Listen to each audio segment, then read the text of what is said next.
এদিকে তাকা, দেখো দেখো এইটুকু মেয়ের কাণ্ড। তুই কি খাচ্ছিস? কি খাচ্ছিস? ওটা কি দেখি, হাতটা দেখি, দেখা সবাইকে দেখা দেখা। এইটুকু মেয়ে এখন থেকে মাংসের হাড্ডি খাচ্ছে। দেখো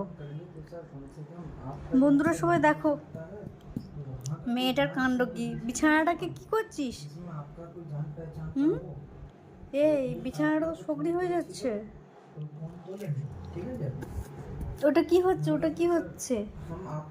তাকা এদিকে, এদিকে তাকা। কি অবস্থা, মেয়েটাকে নিয়ে পাগল হয়ে যাচ্ছি। এরকম দুষ্টু মেয়ে কোথাও দেখেছো? ওটা কি করছিস? ওটা কি তবলা বাজানো হচ্ছে?